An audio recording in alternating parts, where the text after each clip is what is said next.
if you don't have tools in place to be able to do that, it becomes pretty challenging, quite honestly. And the best way I would recommend going about it is really to look at where, if you can find data on your most upset customers. So as an example, we did this when I was at HomeServe. Hello and welcome to the next episode of the CX Files. Today I have with me Michelle Martinez, who's held very senior level roles at companies like HomeServe USA, Doma, and Wayfair in CX.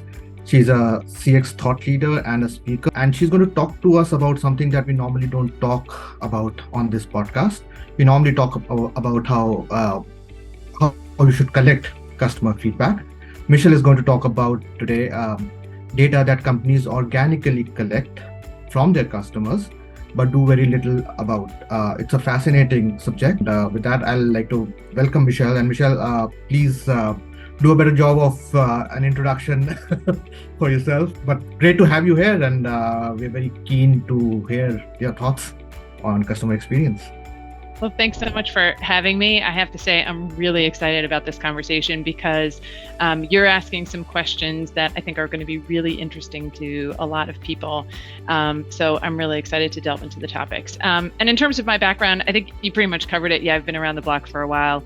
I've had over 25 years of working experience in a variety of different kind of roles that are all within the forum of CX, starting within marketing and PR, customer success, client success, everywhere through to operations types of roles within contact centers, and then ultimately, most recently, within strategy, specifically around CX. So that path has been really helpful, though, because I'm not I'll call it like a philosophical ivory tower CX strategist. I'm someone who's actually been in the trenches and has experienced many of these elements firsthand. So I think that brings a certain level of insight into some of these conversations. What you're not talking about is that you have also been a tennis coach and you've worked with USTA as well. And I think that's fascinating. Yeah, so way back in the day, I was very super passionate about tennis. When I had my oldest daughter, I took very much a pause just because time is limited, and I decided to spend time more with the kids than playing tennis. But it's been a lifelong passion of mine for sure. So fix my serve at some point. I want to fix my life. All right, let's dive in. So the topic for today is unsolicited data sources. So Michelle, what are unsolicited data sources? Yeah. Sure. So I think it's probably good to set up kind of the two sources of data so you can juxtapose them. So solicited data is typically your survey data. So this is information that you've actually gone out to customers and you saw it and you've gotten their feedback. Unsolicited data is all of that information around interactions that you have where you haven't specifically asked the customer for an interaction. So a great example would be all of your phone conversations that you have. That's all unsolicited data and information around the customer experience. Chat content as well. Reviews to a certain extent, right? Depending upon how you capture your reviews. Reviews can be unsolicited data as well. Anything that you find in social media, that's all unsolicited data. So that's the distinction between those two sources of information around your customer experience. All right. And so this is data that everybody collects, right? Be it call center, chat data, reviews. Why do you think it's not as widely used by companies to action as solicited data is? Yeah, it's unwieldy, right? It can be incredibly large. So if you think about all of your contact center interactions, depending upon the volume of call volume that you have, if you're talking about over 1 million interactions in a year, that's a lot of information to sift through. And the tools that have been historically available to do so have been somewhat limited in that they've been not contextual and they've been very specific to utilization of words. And there's now this opportunity with much more robust tooling to be able to go significantly beyond that and start looking at contextual types of analysis. And I also think, with tooling around social media as well, that hasn't been as good historically either. And I think that's a wealth of information. To me, I think of it as customer experience and what customers think about you is really what they say when you're not in the room, right? And it's just like brand, it's the same type of thing. So what are customers saying to you when you're not in the room, when you're not surveying them? Because I think that information, and it's not even I think, we've seen that information is actually really different between what you capture in solicited data versus what people tell you, kind of the unvarnished version that is out in the wild. And so again, going back to kind of the challenges, I think it's really been around the tooling and just the vast volume behind it. And I also just think as a CX practice, we haven't really thought about that as being sources of data. We've really focused so much on this more structured environment. This data is all unstructured. That takes a lot more work to parse through to really get an understanding of what is that information that you have. Right. And the part of trouble with the unstructured data is that sometimes it's hard to comprehend because it's talking about things that we've never traditionally gone out and asked. And we have not asked this because we didn't know that this kind of a problem existed, this kind of a perspective existed. So a lot of times this data is flowing back to us and we don't realize that there is information contained in this data. We think it's noise, but it's actually data flowing back. I think it's a powerful way of actually collecting data. Michelle, can you give a real life example of how you've used unsolicited data in your career? Yeah, absolutely. And by the way, I think that's such a valid point, right? We ask survey questions thinking we've got a very clear idea of here's what the challenge is, and this is when I should ask my question, and this is what the question should be. And you're totally right. You know, the unsolicited data, one of the benefits is that they're telling you information that you're not even asking, and how do you structure that as well? But going back to your question, I think a really great real life scenario was one that we did with Wayfair. So Wayfair had made a change from a policy perspective around its return policy. And basically for anything that wasn't damaged, they were now going to increase their return shipping fees. And this had a financial value to the organization, as I'm sure you can imagine. And I was really concerned about what might happen, though, from a customer experience perspective, and that the long-term value for the organization would actually be negative, not positive, because you'd be impacting the reputation of the organization. You'd now have to spend much more dollars from a marketing perspective in order to reacquire customers. They would stop shopping with you, et cetera. And so the best way that I could go about demonstrating that this could be a problem, because if you think about it, that timeline in order to actually get the data, but you've already done the damage, right? That'll take you probably a year, particularly in the furniture space where you only purchase something 2.5 times a year. So the best way I could go about it was I went into social media. And what I did is I put a kind of a benchmark in place. I put a baseline in place, and I said, prior to the event of us changing our return policy, what was the negative commentary that we had around returns associated with Wayfair? And then what we did is post that change, we looked at what was the percentage of negative commentary associated with returns from Wayfair. And you saw very quickly within a 2-week time period, a significant uptick in the amount of negative sentiment around Wayfair's return policy, and it just continued to go up as we were looking at those numbers. So that enabled us to go back to the organization and say, hey, this might be policy you'd want to rethink, and here are some ways you could go about doing that. And we spent some time thinking about it from a data perspective. Are there very specific segmented groups where maybe it does make more sense for them to pay more for that return policy, but maybe there are others that we want to kind of, I'll call it, shelter from that return policy, maybe first-time buyers, et cetera. And it enables you to then come up with several hypotheses around what are possible workarounds so that you're still working with the business to help them achieve their financial value, while at the same time making sure that you're not impacting your long-term lifetime value of your customer significantly. Yeah, I think it's a great example, and I'll tell you why. I was wondering how you would solicit a feedback for that if you had a survey and you asked a question, how much did you like the fees being increased on you? Guess what the answer would be? Didn't like it at all, right? And you take that answer to your organization and they'll say, of course they didn't like it, right?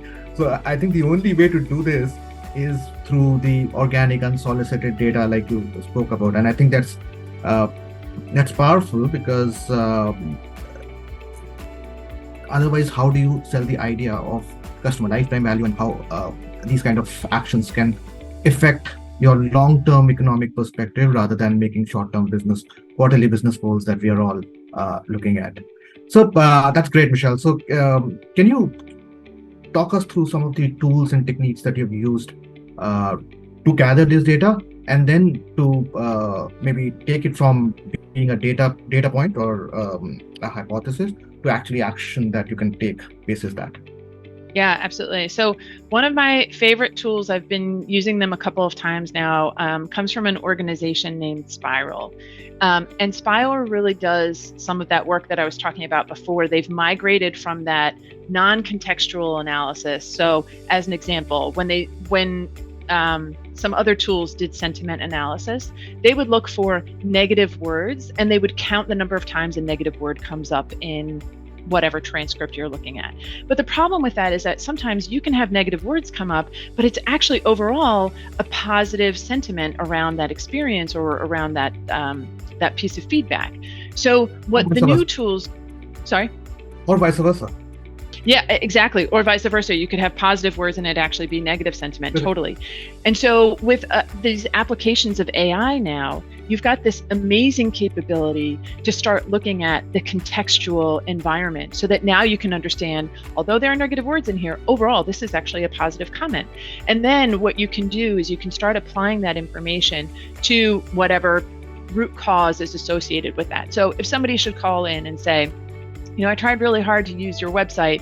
I couldn't use your website to resolve this issue, blah, blah, blah, blah, blah, blah, blah. Well, now you have an understanding with these tools of, there was a website issue. Here's the information that they were looking for. How often does this, and the frequency with which this happens?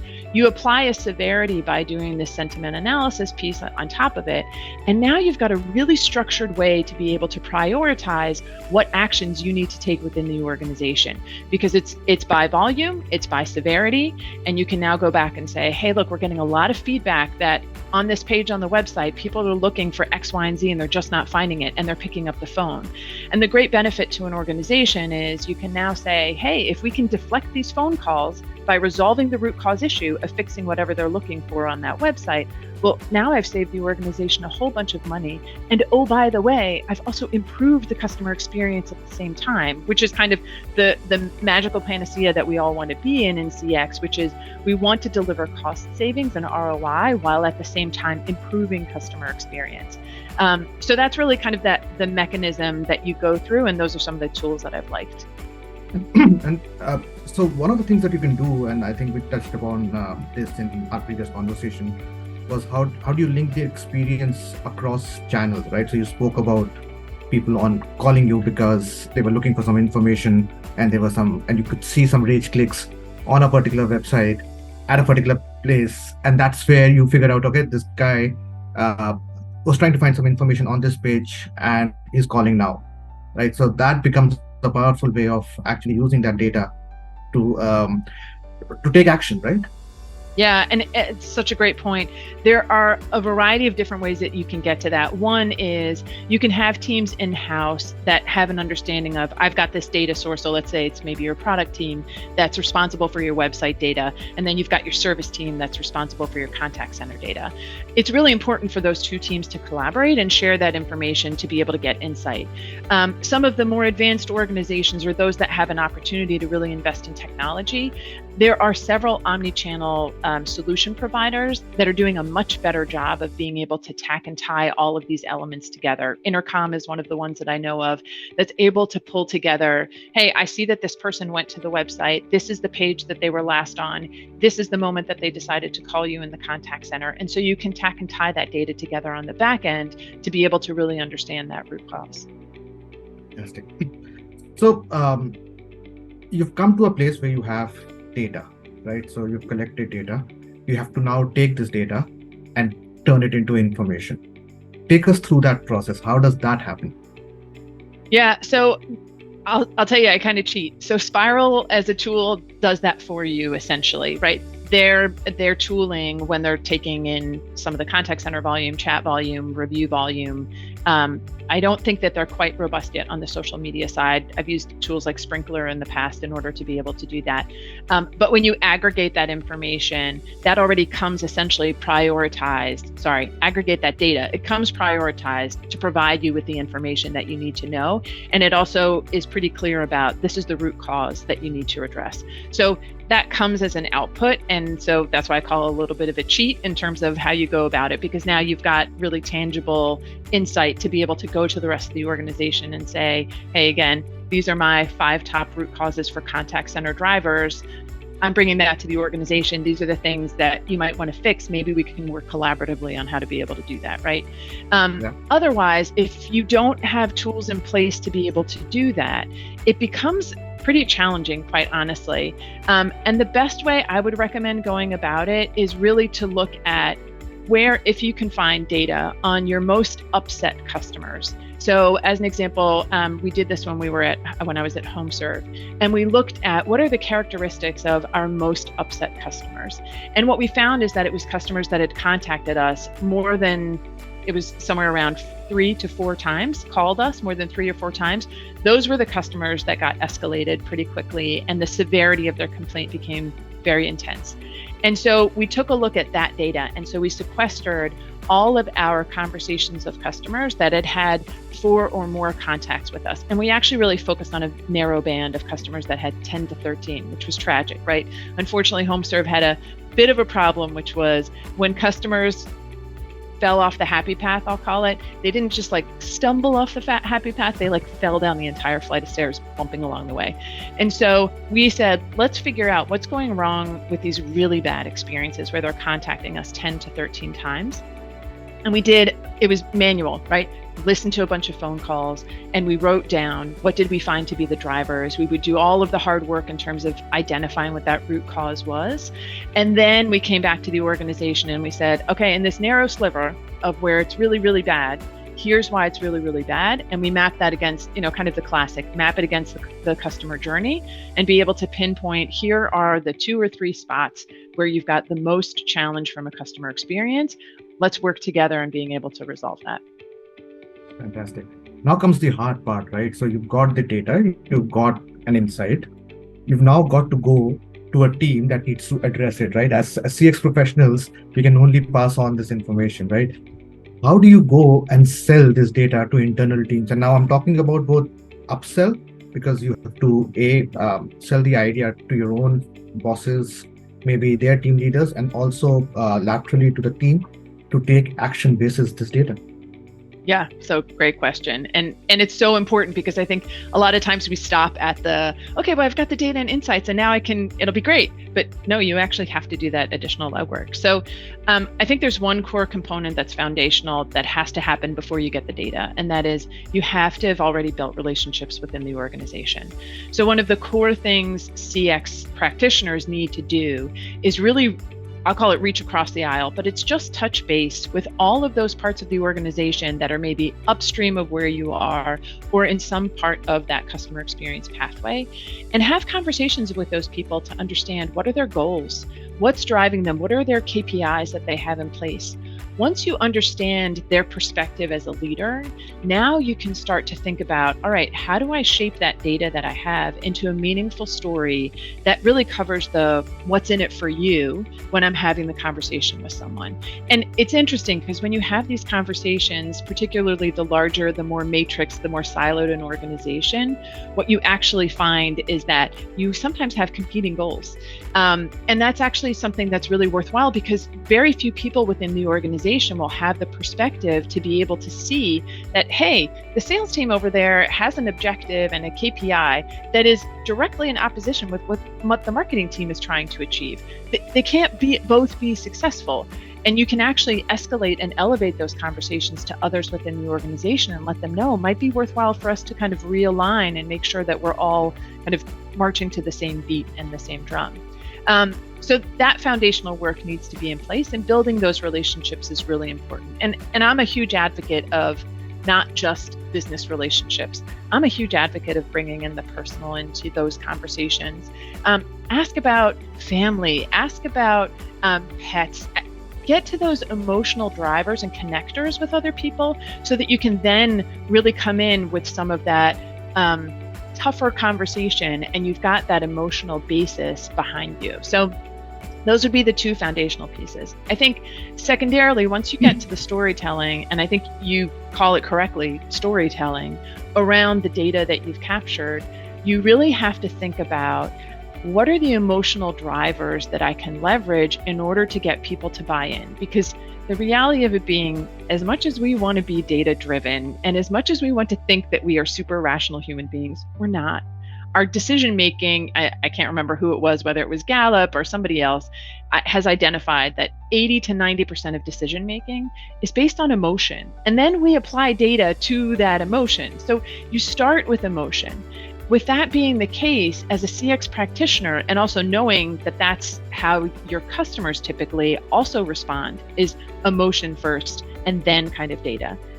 That's the same approach that you need to take internally, whether it's up or cross-functionally. So it's important to think about, how can I present this in such a way that I drive an emotional response? So at HomeServe, another great example, we used to take a phone call that we had from a really bad customer experience. And not because the agent wasn't being amazing, it was all of the other elements that had kind of come together or not come together in certain cases. And we would listen to those phone calls with our senior management team. And everybody would kind of cower, right? And they would think about, oh my gosh, almost embarrassed about that experience. And the moment you do that, everything that comes after that emotional engagement then gets listened to. And everybody's on board with you to say, all right, how do we solve this problem, Michelle? What are we going to do about it? And you can now give very tangible information around, okay, this is how often this happens, and you can have a meaningful dialogue because everybody's bought in that this is important. Now it's a conversation around how do you do it, the timeline associated with it, and the resources that you can leverage in order to get it done. No, this is fantastic. Michelle, I'm a founder who speaks a lot to CX professionals, right? And I can't tell you the number of times people have told me that I'm great at CX, but I can't sell. But essentially what you've told me right now is selling 101. How do you sell what you found to internal teams so that they buy it, right? So it's almost like you're not selling, you're telling, it's a story that is unveiling on them. And I think it's a fantastic way of actually delivering value to the organization. And I think too many times CX has been too siloed, right? This is our job, our KPIs. We'll send out reports and that's the end of our job. But it's not, right? End of the day, we have to deliver on what we've found. And I think it's great that what you're talking about is how CX professionals can actually go across the aisle and start forming those relationships so that there is action. And also because you've been front and center of that data, sometimes it's so powerful to actually be embedded in that action.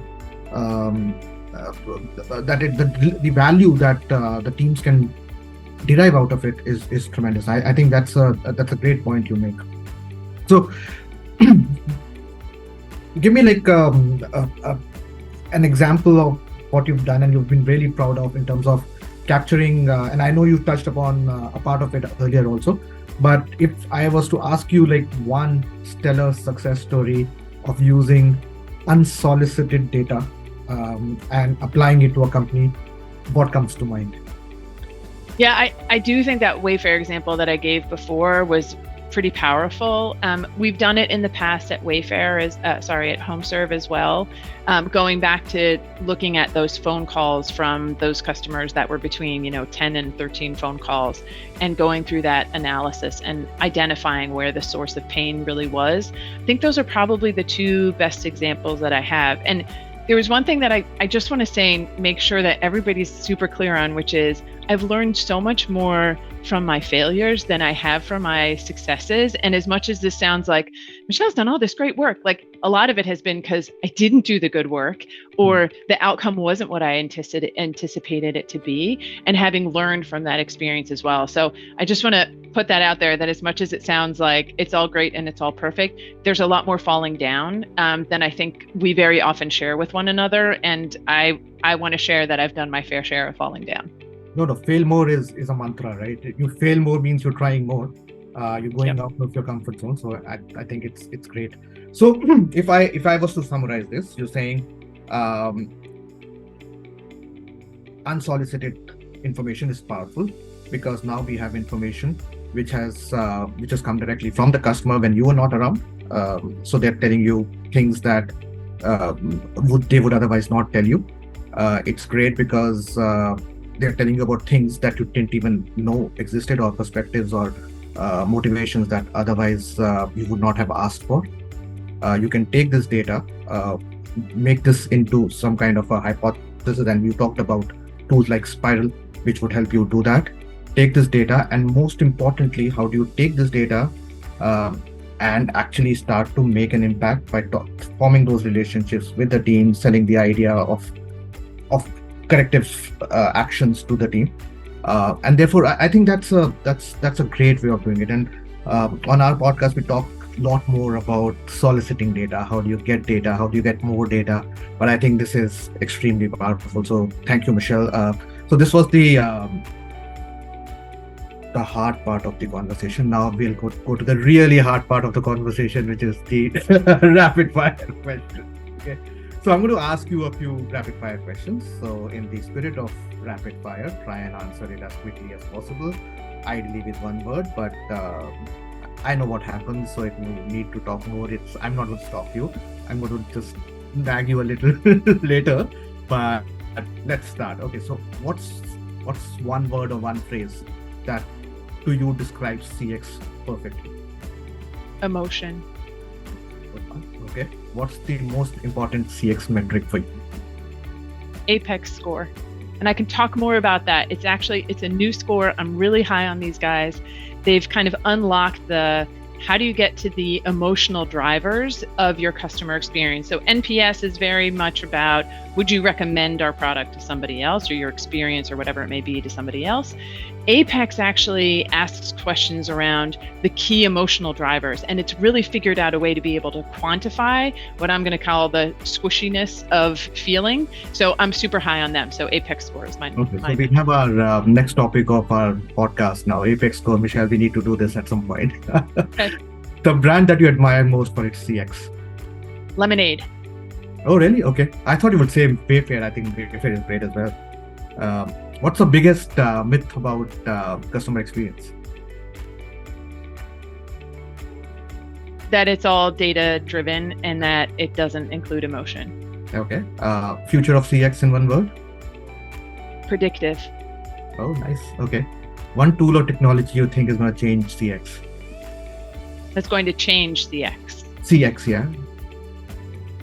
I mean, AI. Like, I hate to say it. I know everybody will, but no. But I think it's going to fundamentally change the way CX is done. So I completely am with you on that. What's the most challenging aspect of delivering a great CX? Understanding those emotional drivers. Yeah, linked it very well to the first question. Nice, doing well. Okay, one book or a resource that you would recommend on CX? My favorite book is The Power of Moments, written by Dan and Chip Heath. It's absolutely phenomenal. I don't think a lot of CX practitioners think of reading it. I think it's a lot of more kind of leadership, but anything by Chip and Dan Heath is so applicable to CX. Can't recommend it more. Okay, one piece of CX advice, the best piece of CX advice you've ever received? You can't fatten a pig by measuring it. Then I almost feel offended because that's my core job. I measure the CX. So thank you for that. I feel the pain. But yeah, if there is one thing you could change about CX industry, what would that be? Give CX a P&L. Ooh, how do you do that? Another topic for discussion. How do you do? Yeah. Well, if you're expected to deliver ROI, you should have a full P&L and own it. Yeah. No, that's wonderful. I think that's going to be a game changer, right? Yeah, could be. Fantastic. Michelle, that was great. I think great conversation, great rapid fire. Thank you very much for being here. And I think we have identified a couple of more topics of discussion. So at some point, we should have you back. Sounds great. I'd love to come back. These were great questions for sure. Really exciting. So much.